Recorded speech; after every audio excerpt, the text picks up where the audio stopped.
Thank you. Please have a seat. Have a seat. Well, good morning and welcome to the White House. I want to thank my outstanding Vice President Joe Biden for being here.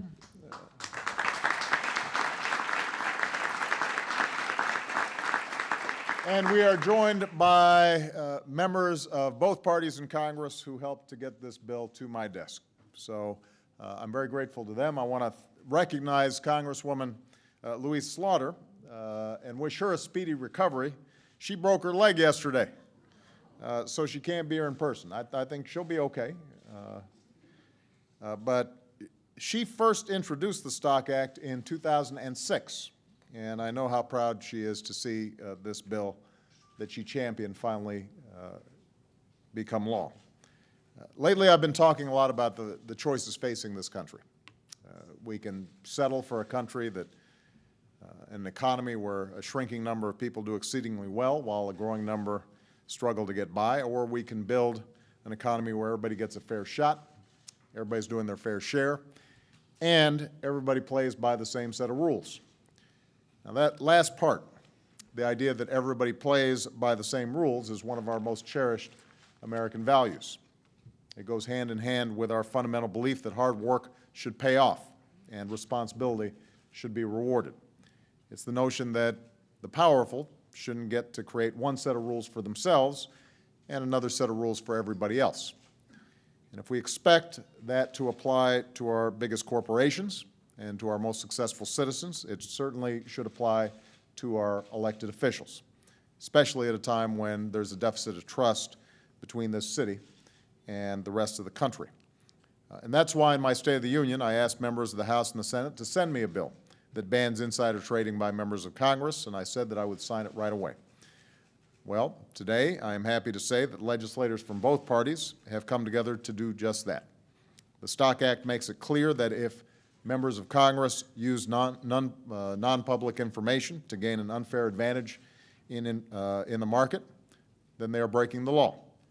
It creates new disclosure requirements and new measures of accountability and transparency for thousands of federal employees. That is a good and necessary thing. We were sent here to serve the American people and look out for their interests, not to look out for our own interests. So I'm very proud to sign this bill into law. I should say that our work isn't done. There's obviously more that we can do to close the deficit of trust and limit the corrosive influence of money in politics. We should limit any elected official from owning stocks in industries that they have the power to impact. We should make sure people who bundle campaign contributions for Congress can't lobby Congress, and vice versa. These are ideas that should garner bipartisan support. And they certainly have wide support outside of Washington, and it's my hope that we can build off today's bipartisan effort to get them done. In the months to come, we're going to have plenty of debates over competing visions for this country that we all love.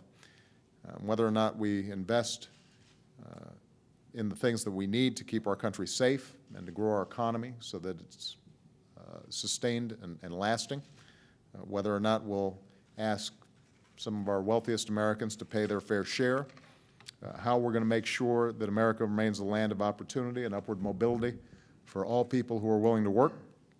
Those are all debates that I'm looking forward to having. But today, I want to thank all the members of Congress who came together and worked to get this done. It shows that when an idea is right, that we can still accomplish something on behalf of the American people and to make our government and our country stronger. So to the ladies and gentlemen who helped make this happen, thank you very much for your outstanding work. And with that, let me sign this bill.